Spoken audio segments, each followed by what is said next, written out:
성도님 여러분 안녕하십니까? 비대면이지만 우리가 참 마음을 또 하나로 묶어서 하나님께 예배드리고 또 하나님의 말씀으로 큰 도전과 은혜가 되는 이 시간이 참 되었으면 합니다. 우리 참 있는 초소이지만 우리 다 함께 일어나셔서 우리 히브리서 10장 33절에서 39절까지 말씀을 보도록 하겠습니다. 히브리서 신약성경 히브리서 33절부터 39절까지입니다. 그러나 너희가 조명을 받은 뒤에 고난의 큰 싸움을 견뎌냈던 이전의 날들을 회상해 보라.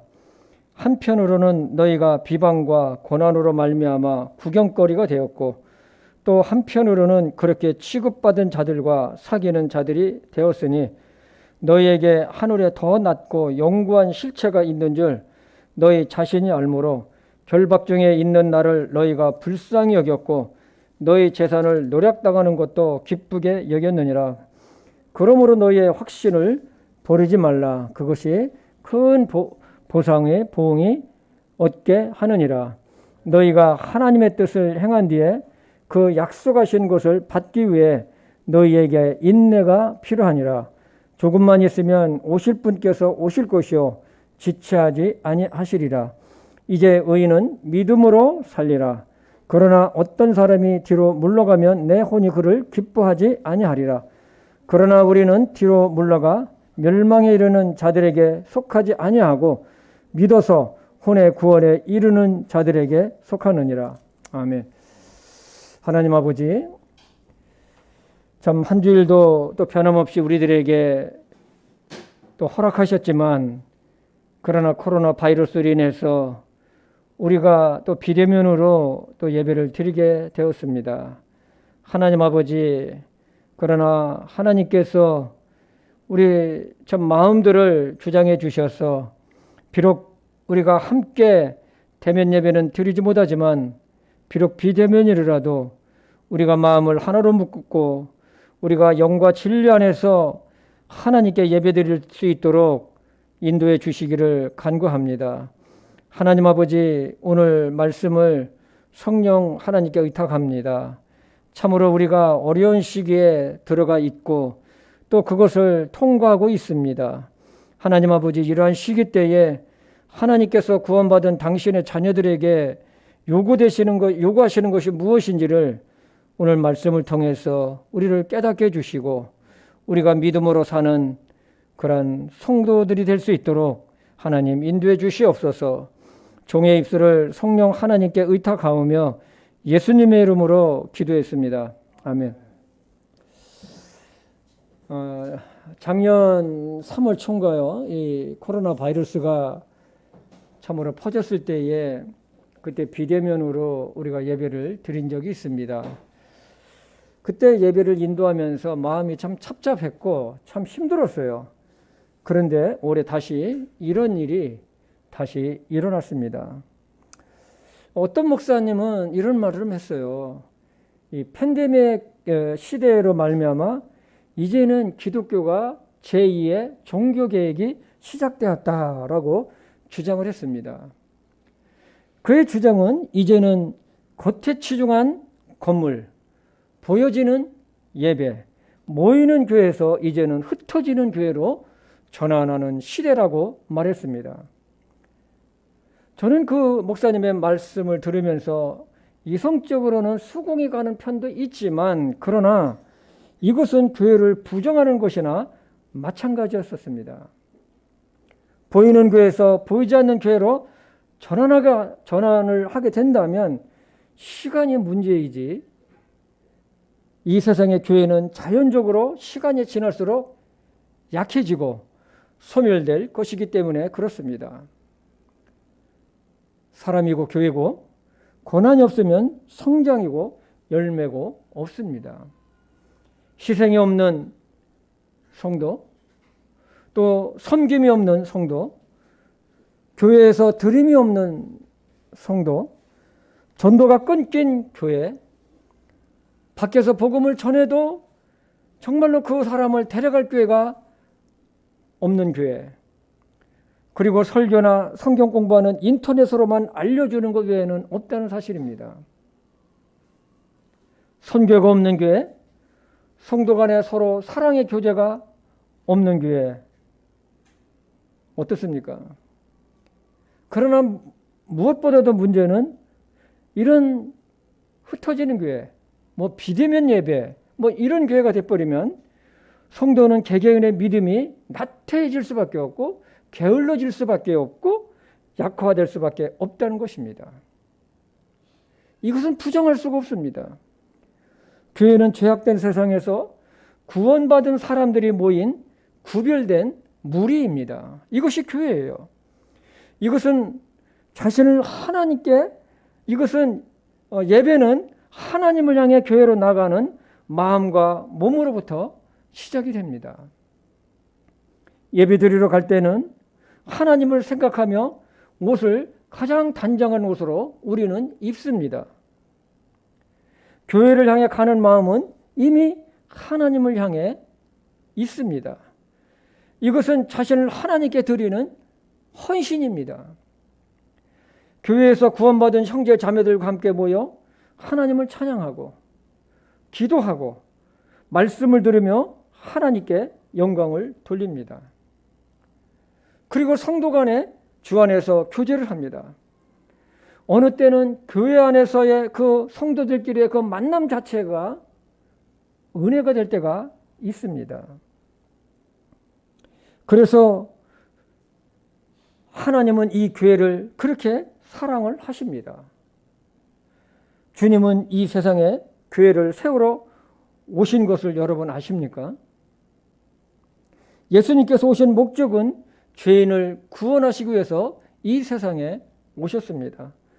그래서 십자가에서 모든 사람의 죄를 짊어지시고 죽으시고 3일 만에 부활하셔서 모든 믿는 자의 구주가 되셨습니다. 예수님은 이것으로 끝나는 것이 아니었었습니다. 예수님은 구원받은 사람들이 함께 할 수 있는 교회를 세우시러 이 땅에 오셨습니다. 그래서 사도들이 복음을 전하면 반드시 세우는 것이 있었는데 그것은 바로 교회였습니다. 이것은 하나님께서 영원전서부터 가지셨던 목적이었었어요. 하나님께서는 교회를 사용하셔서 하나님의 갖가지 하늘의 지혜들을 알게 하시고 성도들을 보양하며 하나님의 뜻을 이루어서 주님의 나라를 이 세상에서 이루게 하기 위함에서 교회를 세우신 것입니다. 에베소서 3장 10절과 11절을 보겠습니다. 그 목적은 그분께서 이제 교회를 사용하사 하늘의 처소들에 있는 정사들과 권능들에게 하나님의 갖가지 지혜를 알게 하려 하심이라. 이것은 곧 그분께서 그리스도 예수 우리 주 안에서 작정하신 영원한 목적에 따른 것이라. 하나님은 교회를 통해서 하나님의 감추어졌던 이런 신비들을 드러내게 하셨습니다. 10절 말씀 시작 전에 보면 그 목적은 그분께서, 그러니까 하나님께서 교회를 사용하사라고 하셨는데 그 목적이 무엇인지 9절에서 잘 나타내고 있습니다. 우리 에베소서 3장 9절입니다. 또 예수 그리스도에 의해 모든 것을 창조하신 하나님 안에 세상이 시작된 이후로 감추어진 온 이 신비에 참여하는 것이 무엇인지 모든 사람들이 보게 하려 하심이라. 즉 그 목적이라는 것은 뭐냐면 이 교회를 통해서 교회를 사용하셔서 하나님께서 천지 창조 이후부터 감추어진 신비에 참여하는 것이 무엇인지 모든 사람들이 보게 하는 것인데 그것은 교회를 통해 드러나게 하신 것이라는 것입니다. 그러면 그 신비가 무엇일까요? 그 신비가 무엇일까요? 바로 예수 그리스도를 통한 생명의 복음입니다. 예수 그리스도가 감춰졌던 신비인 것입니다. 이것을 교회를 통해서 드러나게 하시고 모든 사람들이 보게 하셨다는 것입니다. 그래서 예수님은 교회를 세우시고 교회의 머리가 되셨고 구원받은 성도는 교회의 머리 대신 예수 그리스도께 붙여진 지체라고 했습니다. 그래서 교회를 통해서 하나님을 영화롭게 하는 것입니다. 때문에 거듭난 그리스도인이라면 하나님을 사랑하고 교회를 사랑하고 성도를 사랑하는 것입니다. 오늘날은 믿음으로 살기가 참 힘든 세상이 되어가고 있습니다. 우리는 이러한 시기에 어떻게 하면 나의 믿음을 지키고 강한 그리스도인이 되어서 하나님께 영광을 돌리고 함께 또 주님을 위해서 살아갈 수 있는지 오늘 말씀을 통해 교훈받기를 원합니다. 우리가 강하지 않으면 우리를 노리는 대적에 의해서 무너지게 되어 있습니다. 그 세력은 마귀 사단입니다. 창세 이후에 마귀 사단은 환경을 통해 감정을 통해 끊임없이 우리를 약화시키고 결국은 믿음에서 떠나가게 만들어 버립니다. 마치 아담과 하와를 유혹해서 범죄하게 만들고 하나님으로부터 아담과 하와가 도망가게 하게 만든 것과 같습니다. 우리가 강해지기 위해서는 다른 것이 없습니다. 말씀을 믿고 따라갈 것이냐 아니면 주변 환경을 보고 따라갈 것이냐에 따라서 우리는 결정하게 됩니다. 마귀 사단은 우리의 약점을 너무나도 잘 알고 있습니다. 우리의 약점은 나를 둘러싸고 있는 환경이 제일 클 것입니다. 지금은 마음대로 우리는 신앙생활을 할 수 있습니다. 지금은 정부의 이런 코로나 바이러스로 인해서 정부가 제약을 하고 있지만은 아직은 아닙니다. 앞으로 어떻게 진행될지 모르지만 그러나 우리는 마음을 담대하게 가져야 할 것입니다. 어려운 시기 때에 그것을 이기고 살아갈 수 있는 유일한 방법은 우리가 주님을 더 가까이 하고 믿음으로 사는 것입니다. 이런 시기가 되면 참된 그리스도인과 그렇지 않은 그리스도인이 분명하게 가려지게 되어 있습니다. 좋을 때는 모릅니다. 좋을 때는 몰라요. 그러나 고난의 시기에 어려움이 닥치면 하나님을 향한 마음이 어떠한지 벌거벗은처럼 드러나게 될 것입니다. 앞으로 세상은 하나님을 예배하고 섬기며 또 교회에서의 영적 관계를 이루며 믿음 생활하기는 더 어려워질 것이라고 저는 늘 가끔가다 이야기를 하고 있습니다. 왜냐하면 세상은 갈수록 더 악화되기 때문에 그런 것입니다. 세상이 그렇게 변해가고 있습니다. 그렇기 때문에 하나님은 사도 베드로를 통해서 이런 말씀을 하셨습니다. 우리 베드로전서 5장 8, 9절입니다. 정신을 차리라 깨어 있으라 너희 대적 마귀가 울부짖는 사자같이 돌아다니며 삼킬 자를 찾나니. 마귀 사단은 지금 이 세상을 쥐고 흔들고 있습니다. 예배소서 2장에 보면 이 마귀 사단은 공중에 권세 잡은 자라고 했습니다. 마귀 사단은 세상 끝날에 가까울수록 더 강하게 더 세게 나오게 되어 있습니다. 왜 그럴까요? 자기 때가 얼마 남지 않았기 때문에 그렇습니다. 그래서 사도 베드로는 그리스도인들에게 정신을 차리라고 한 것입니다. 우리는 영적인 눈을 크게 떠서 살펴보아야 할 것입니다. 오늘 말씀은 이러한 시기에 우리는 절대로 뒤로 물러서는 약한 자가 아니라 더 하나님을 가까이 하고 더 믿음으로 담대한 마음을 가져야 할 것입니다. 그러면 앞으로 어려움이 오고 믿음이 나약해질 때 우리는 어떻게 해야 할까요? 첫째, 내가 구원받았을 때의 기쁨을 생각하시기 바랍니다. 내가 처음 구원받았을 때에 얼마나 기뻤는지 그것을 회상하시기 바랍니다. 우리 히브리서 10장 32절입니다. 그러나 너희가 조명을 받은 뒤에 고난의 큰 싸움을 견뎌냈던 이전의 날들을 회상해 보라. 사도 바울은 구원받은 유대인들에게 구원받고 난 후 너희가 큰 고난 당한 것을 기억해 보라는 것입니다. 당시 유대인들이 예수님을 영접해서 구원받고 침례를 받으면 그날로부터 핍박의 대상이 됩니다. 그들은 모든 환경에서 배척이 되었습니다. 가족들로부터도 배척이 되고 핍박의 대상이 됩니다. 심지어 감옥에까지 갇히게 됩니다. 그러나 너희가 진리를 발견하고 얼마나 기뻐했는지 그것을 회상해 보라는 것입니다. 죄를 회개하고 구원받아서 영생의 기쁨을 가졌을 때에 그 일을 기억하라는 것입니다. 지금 받고 있는 어려움으로 인해서 믿음이 약해지고 생각이 많아질 때에 진리 되신 예수님을 처음 믿었을 때를 기억하고 이겨내라는 것입니다.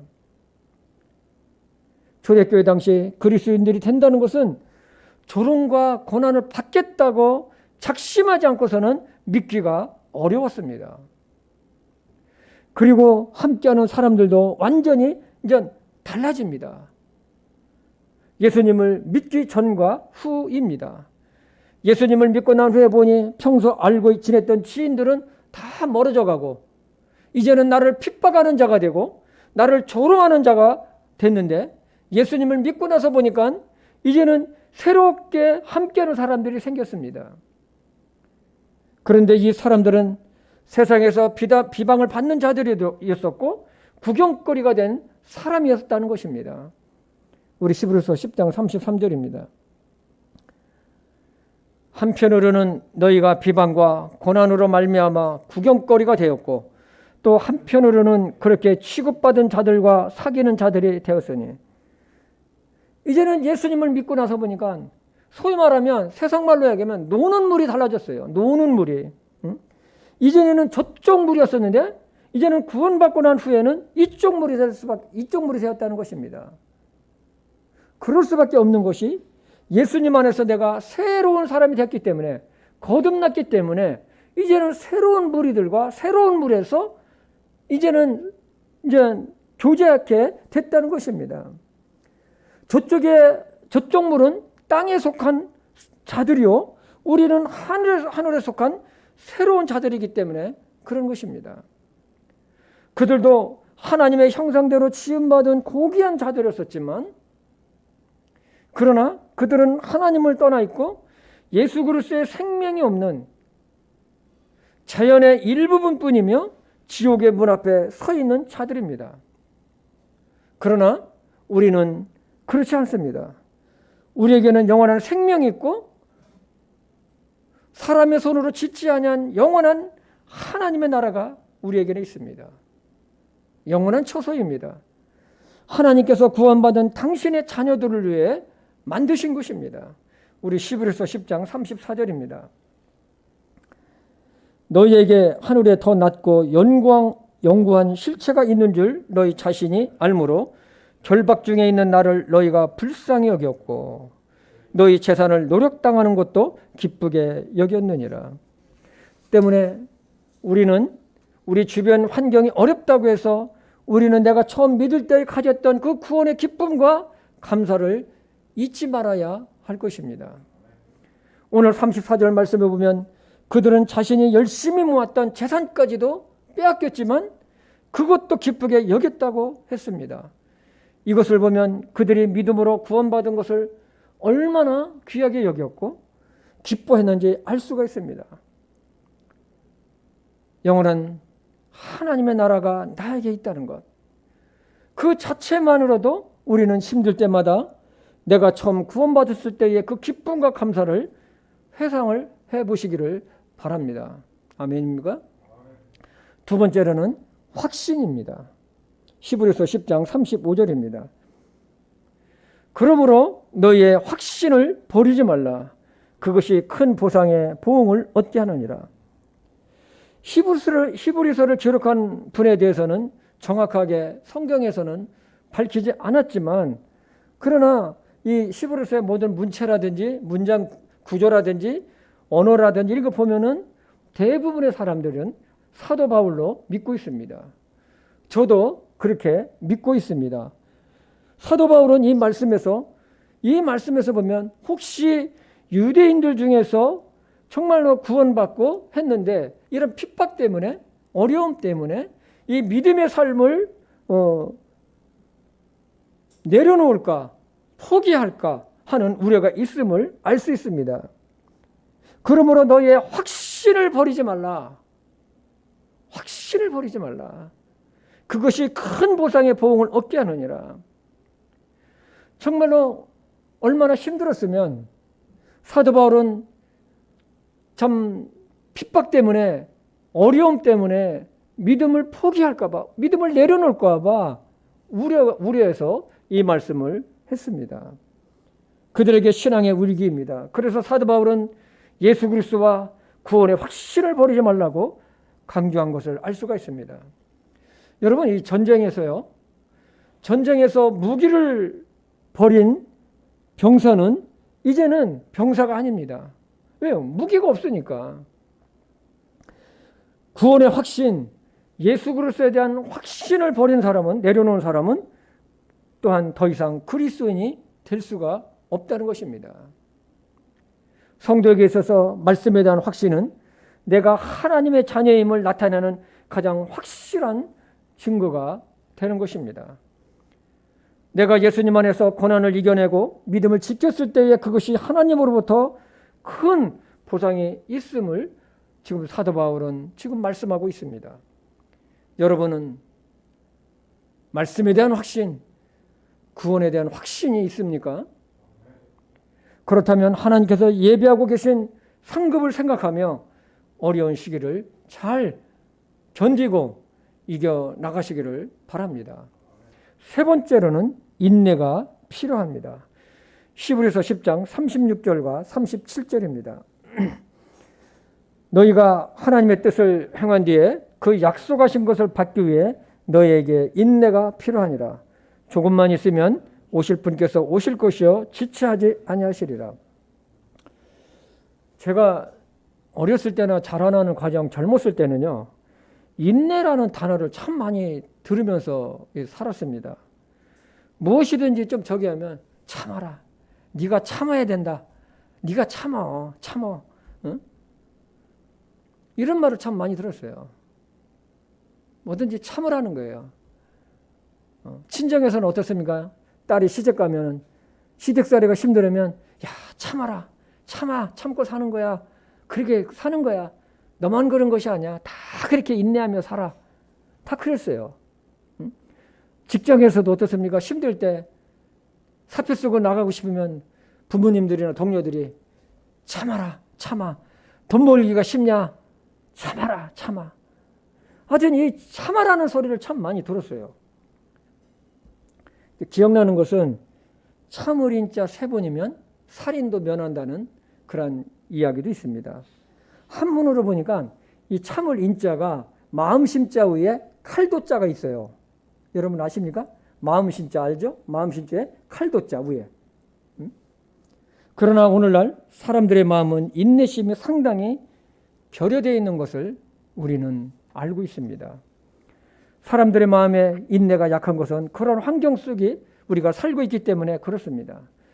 요즘은요, 이 컴퓨터가 손 안에 있잖아요. 스마트폰. 무엇인지 찾으려면 인내가 필요 없어요. 노력할 필요도 없어요. 손가락 몇 개만 까딱까딱 하면 내가 알고 싶은 거 다 알 수가 있어요. 그런 세상이 됐습니다. 그래서 뭐 찾으려고 노력할 필요도 없어요. 뭐 인내할 것도 없어요. 기다릴 것도 없어요. 손가락만 몇 개만 까딱까딱 하면 뭐 다 나오는데 필요 없습니다. 요즘은 어떻습니까? 요즘은 보니까요, 이제 더 심해졌어요. 뭐 식당 가지 않아도 돼요. 뭐 배달 그냥 뭐 전화 딱 하면 뭐 배달 음식이 딱 옵니다. 무엇이든지 기다릴 것도 없어요. 그래서 외국에서 놀라는 것이 뭐냐면 우리나라의 그 빨리빨리, 그 다음에 이 배달 음식, 아주 뭐 그건 뭐 다 인정을 하고 있습니다. 그런데 이러한 것이 믿음 생활에도 영향을 끼치고 있다는 것입니다. 기도 응답이 빨라졌으면, 설교 시간이, 우리 성도님들은 안 그렇지만 설교 시간이 짧아졌으면, 일찍 끝났으면 좋겠고 성경 공부도 길으면 싫어합니다. 정말로 인내가 필요한 시대입니다. 종말의 때가 되면 사람들의 마음이 조급해진다고 그랬어요. 조급해진다. 급해진다고 그랬어요. 그러나 모든 인생은 하나님의 정하신 때를 기다릴 줄 아는 인내가 필요합니다. 히브리서 10장 36절입니다. 너희가 하나님의 뜻을 행한 뒤에 그 약속하신 것을 받기 위해 너희에게 무엇이 필요하다고요? 인내가 필요하다. 인내가. 하나님의 뜻을 행한 자에게 주어지는 약속이 있는데 그 약속을 받기 위해서는 인내가 필요하다는 거예요. 인내가. 조금 불편하면 여러분 잘 아시잖아요. 우리 출애굽기 읽어보면은요. 조금만 불편하면 이스라엘 민족들 그냥 불평하는 거예요. 조금만 참지. 이 헬라어로 보니까 인내를 히포모네스라고 되어 있는데 이 단어의 의미는 뭐냐면 아무리 견디고 힘든 상황이 압박을 해와도 도망가지 않고 그 자리에 머물러 있는 것. 그런 뜻입니다. 그리스도인들이 이 세상에서 살고 있는 동안 요구되는 것이 바로 히포모네스입니다. 인내입니다. 사람은 인내 가운데 성숙한 사람이 되어갑니다. 인내하지 못하면 지금까지 내가 수고한 것이 수포로 돌아갈 수도 있습니다. 그래서 야고보서 1장 4절에 보면 오직 인내를 온전히 이루라고 그랬어요. 인내를 온전히 이루라. 이것은 너희가 완전하고 완벽하여 아무것도 부족함이 없게 하려 함이라. 그래서 하나님은 사도 바울을 통해 하신 말씀이 뭡니까? 인내하라는 거예요. 인내. 믿음 생활하면서 너 인내 좀 해라. 응? 핍박당하고 있냐? 어려움 당하고 있냐? 인내해. 너 믿음을 지키라는 거예요. 인내. 믿음을 쳐버리지 말라는 것이죠. 이유는 주님께서 곧 오실 것인데 지금까지 너희가 믿음을 잘 지켰고 주님의 뜻을 행한 자에게는 주시는 하나님의 보상을 너 생각하고 바라보라는 것입니다. 앞으로 우리의 믿음 생활은 세상이 약해지는 것이 아니라 악이죠. 악해져 가는 만큼 인내를 많이 요구될 것입니다.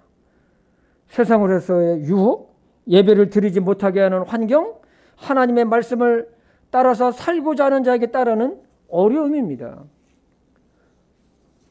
이럴 때 무엇이 필요할까요? 바로 인내입니다. 하나님은 야고보서를 통해 다음과 같이 말씀하셨습니다. 야고보서 5장 7절과 8절입니다. 그러므로 형제들아 주께서 오실 때까지 뭐라고요? 인내하라. 보라 농부가 땅에서 나는 귀한 열매를 바라고 이른 비와 늦은 비를 받을 때까지 오랫동안 그것을 위해 인내하느니라. 너희도 인내하고 너희 마음을 굳건히 하라. 주의 오심이 가까이 다가오고 있느니라. 여러분 인내 없이는요 우리 인생사에서도 얻을 것이 별로 없습니다. 농산물도 보면 가뭄과 홍수와 비바람이나 이런 것들 잘 견뎌내야만이 가을에 열매를 맺을 수가 있는 것과 같습니다. 인내하고 마음을 굳건히 하라고 권면합니다. 하나님께서 주신 그 믿음을 인내로서 온전히 이루어 가시기를 좀 바라겠습니다. 네 번째로는 이 담대함이에요. 담대함. 어려운 시대에 나의 믿음을 지키고 인내하기 위해서는 담대함도 필요합니다. 담대함이 있어야 돼요. 담대함이 없으면 싸움에서도 집니다. 왜 그럴까요? 싸움에서도 지는 이유가 있어요. 왜냐하면 도망갈 궁리를 하니까. 싸움을 딱 붙었는데 도망갈 궁리부터 먼저 하면 그 싸움을 이기겠습니까? 이길 수가 없어요. 세상에서 우리가 담대하지 못하면 세상에서 오는 여러 가지 유혹들 그리고 나를 두렵게 하는 환경들에게 이 포로가 잡혀. 내가 포로로. 여러분 포로가 멀지 않죠? 이렇게 꽁꽁 묶여가지고. 왜? 그것이 두려우니까 그 두려움이 나를 갖다가 포로로 묶어버리는 거예요. 그래서 하나님께서 우리에게 요구하시는 것이 있는데 그것이 바로 담대함이에요. 그런데 이 담대함은 믿음과 동전의 양면이에요. 뭐라고요? 뭐하고 양면이라고요? 뭐하고 양면? 믿음과 양면이에요. 믿음이 있는 자는 담대함이 있어요. 담대함이 있는 자는 믿음이 있어요. 이 담대함은 겁 없이 나가는 것이 결코 아니에요. 이 담대함은 우리 주 예수 그리스도로 말미암아 얻어지는 담대함이에요. 주님을 의지함으로 말미암아 얻어지는 담대함이라는 거예요. 하나님께서 주시는 담대함이에요. 그래서 예수님은 분명하게 말씀하셨어요. 요한복음 16장 33절. 너희에게 이 일들을 말한 것은 너희가 내 안에서 평안을 누리게 하려 함이니라. 세상에서는 너희가 환난을 당할 것이나 기운을 내라. 이 기운을 내라를 개역성경에서는 뭐라고 하냐면 담대하라 그랬어요. 담대하라. 내가 세상을 이겨노라. 응? 예수님은 너희가 세상에서 고난과 환난을 당할 것이지만 담대하라. 내가 세상을 이겨노라. 예수님께서는 세상을 이기셨기 때문에 너희가 나를 의지하고 너희는 세상에 대해서 담대하게 나가라는 거예요. 담대하게. 두려워하지 말고.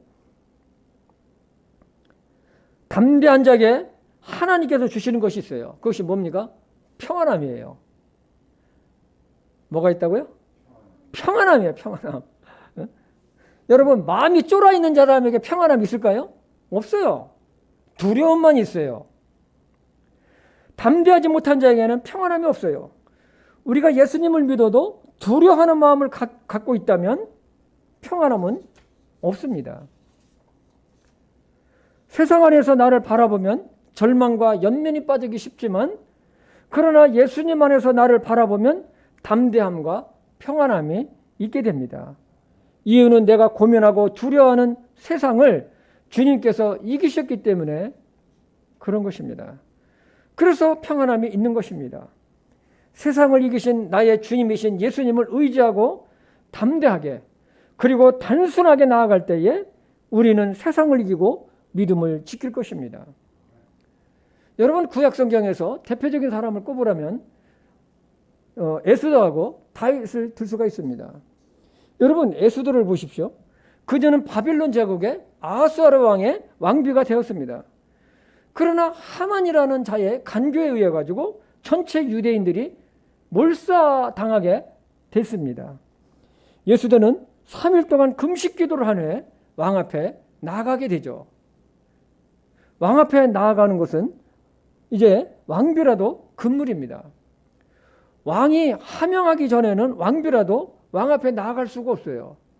그러나 이 그녀는 하나님께 금식 기도를 하고 그것을 기도를 마친 뒤에 하나님을 의지하고 자기 민족의 구원을 위해서 왕 앞에 담대하게 나가면서 하는 말이 있었습니다. 그것이 무엇입니까?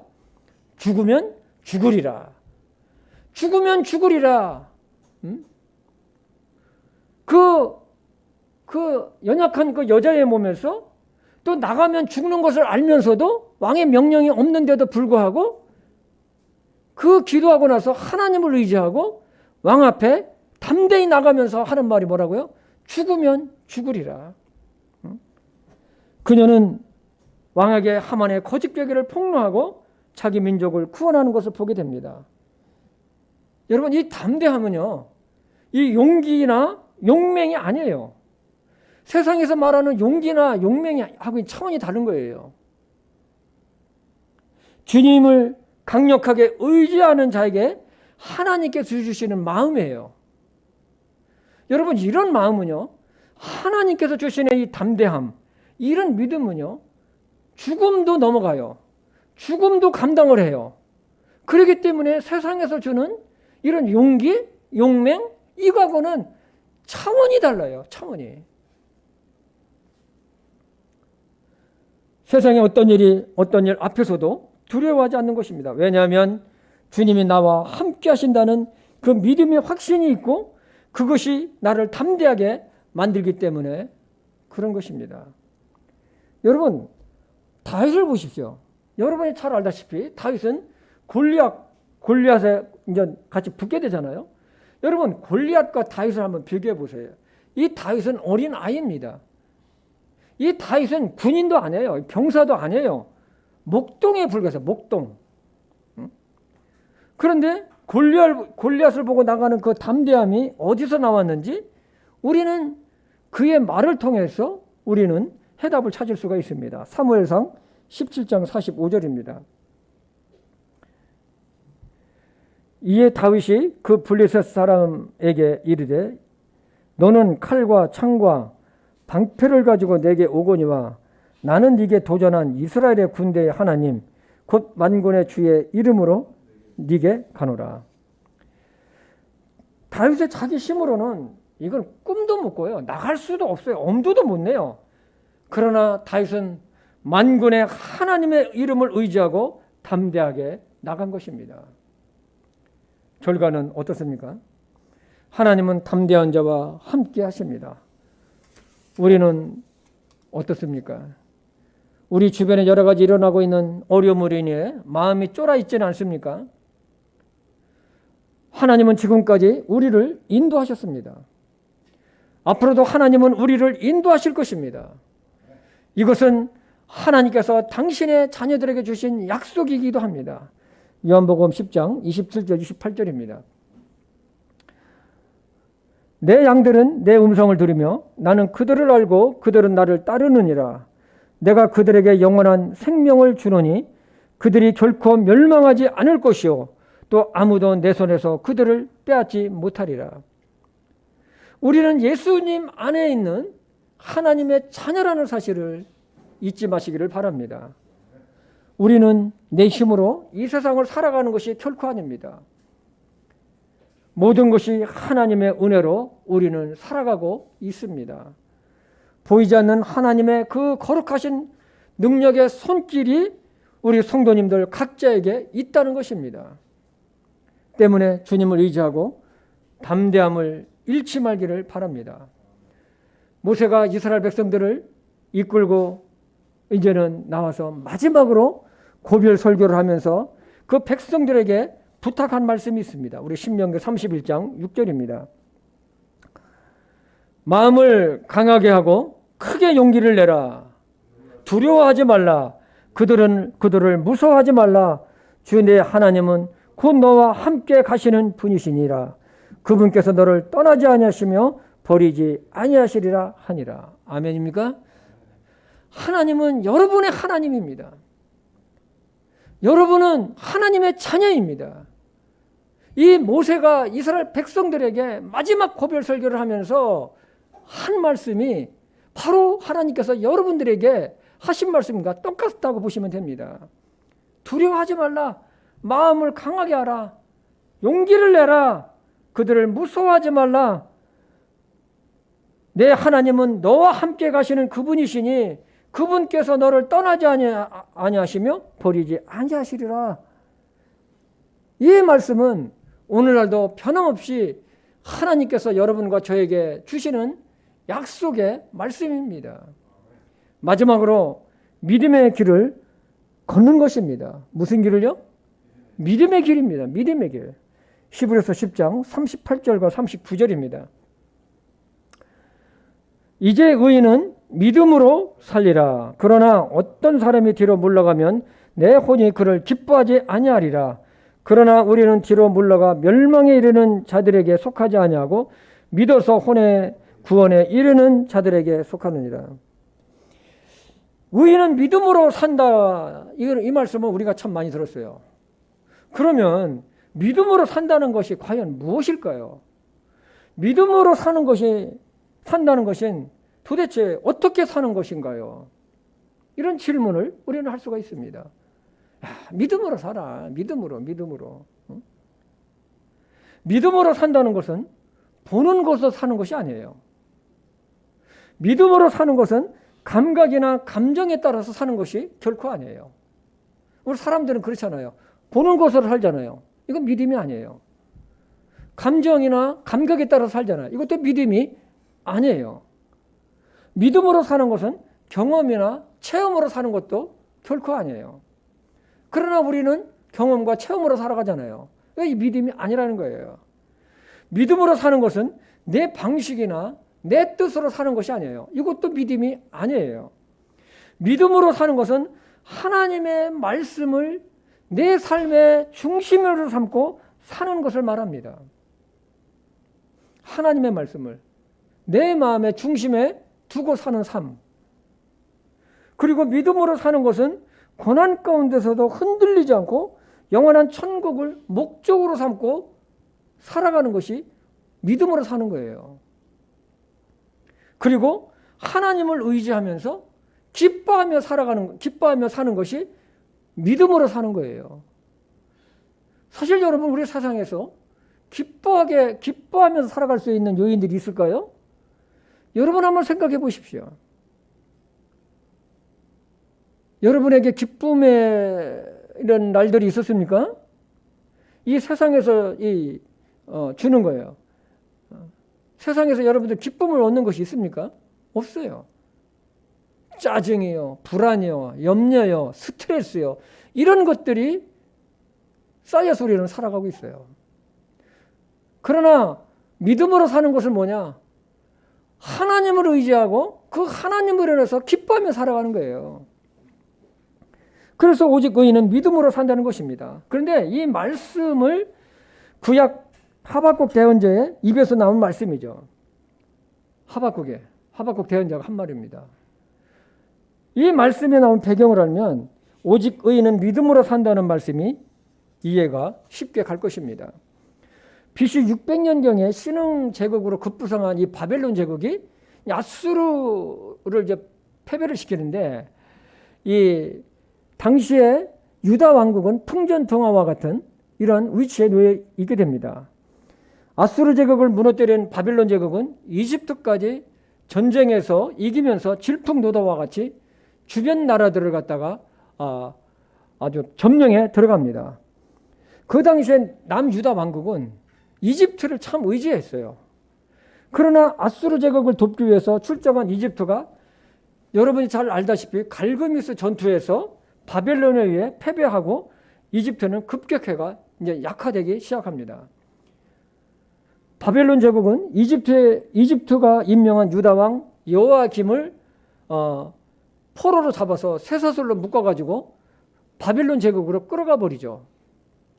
그때에 남유다 왕국에 있었던 귀족들과 이런 사람 주요 인사들이 함께 잡혀가게 되는데 이 중에는 여러분이 잘 아는 이 다니엘과 친구들도 같이 포로로 잡혀갑니다. 그 당시에 남유다 왕국은 종교적으로, 경제적으로, 사회적으로, 도덕적으로 아주 타락했어요. 아주 타락했어요. 그리고 이 강대국들에게 이 조공을 바치려고 아주 백성들을 착취하고 압제하고 하는 일을 서슴지 않았습니다. 그리고 하나님의 말씀을 선포하는 이 대언자들을 갖다가 박해하고 감옥에 가두었어요. 대표적인 사람이 누굽니까? 에레미야 선지자잖아요. 불법과 타락 그리고 강대국들의 우상들을 아주 섬기는 그런 나라가 되었습니다. 하나님은 바벨론을 들어서 남유다 왕국을 어떻게 칠 것인지 어떻게 심판할 것인지를 계시로 알게 하셨는데 그 내용이 너무나 무서웠어요. 너무나 무서웠어요. 그래서 이것을 본 하박국 대언자는 너무나 두려운지 막 입술이 달달달달달달 떨리고 또 막 창자가 막 흔들리고 이런 막 썩는 것이 막 이 하박국 선지자 막 뼛속까지 막 들어오는 거예요. 막 얼마나 무서운지. 그러니 얼마나 고통스럽겠습니까? 물론 이 하박국 대언자가 하나님께 질문을 하게 되죠. 하나님, 어떻게 내 나라, 내 민족이 이렇게 썩을 때까지 하나님은 방관하셨습니까? 두 번째로는 하나님, 우리 민족이 하나님의 택함 받은 선민인데 어떻게 저 악한 그 극악무도한 바벨론 제국에 더 악한 무도한 제국에게 우리를 이렇게 심판하십니까? 우리보다 저 사람들이 더 악하지 않습니까? 그런 반문을 하박국은 하게 되죠. 그러나 하나님은 이 민족에 대한 심판을 정한 때에 반드시 이룰 것인데 지체치 않을 것이라는 메시지를 하박국 대언자에게 하나님은 주시죠. 하박국 대언자는 하나님의 그런 음성을 듣고 그는 믿음의 사람이었습니다. 그는 그런 재앙인지에는 뭐 걷잡을 수 올지라도 나는 여전히 내 구원의 하나님을 기뻐하리라는 믿음의 고백을 하면서 이렇게 마무리를 하게 되죠. 하박국 3장 17절과 18절입니다.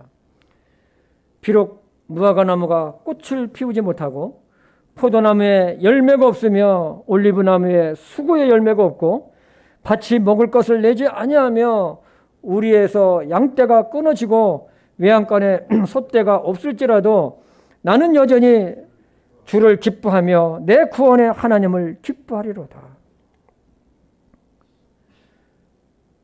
하나님께서 정하신 때까지 어떤 환경에서도 하나님을 따라 인내하며 믿음의 의인은 걸어간다는 것입니다.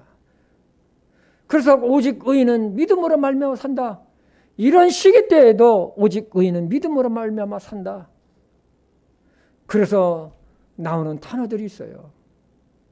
아무리 세상이 그렇게 하고 힘들고 고난으로 들어가더라도 거기에는 남은 자가 있다는 거예요. 남은 자. 남은 자가 있다는 거예요.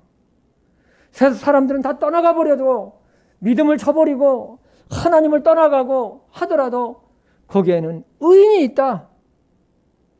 그렇기 때문에 오직 의인은 믿음으로 말미암아 산다는 거예요. 사랑하는 성도 여러분, 우리가 걸어가는 이 길은 세상 사람들이 걸어가는 길이 아닙니다. 우리가 걸어가는 이 길은 하나님의 말씀을 믿음으로 따라가는 길이라는 것을 잊지 마시기 바랍니다.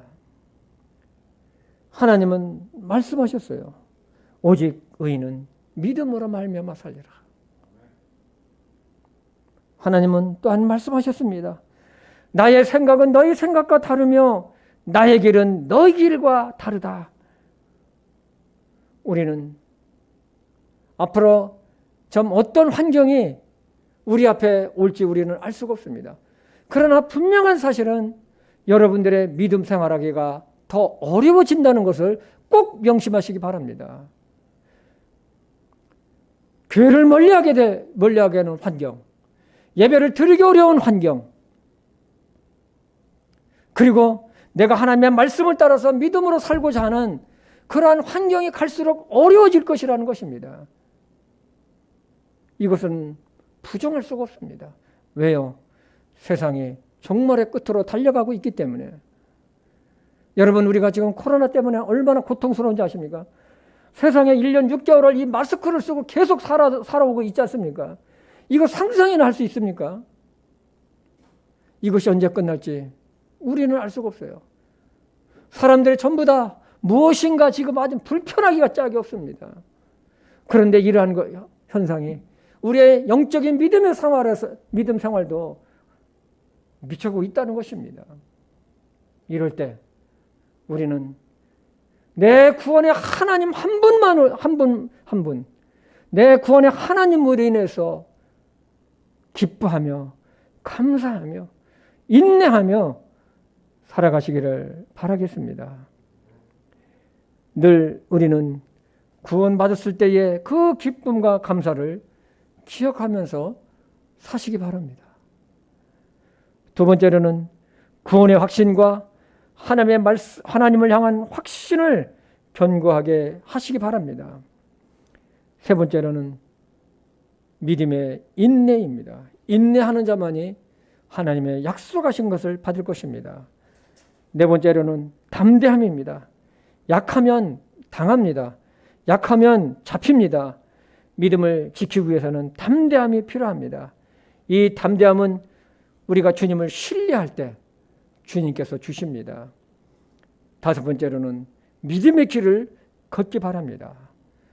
우리는 세상의 길을 걷는 자가 아니라 말씀의 길을 걷는 하나님의 자녀라는 사실을 잊지 말기를 바랍니다.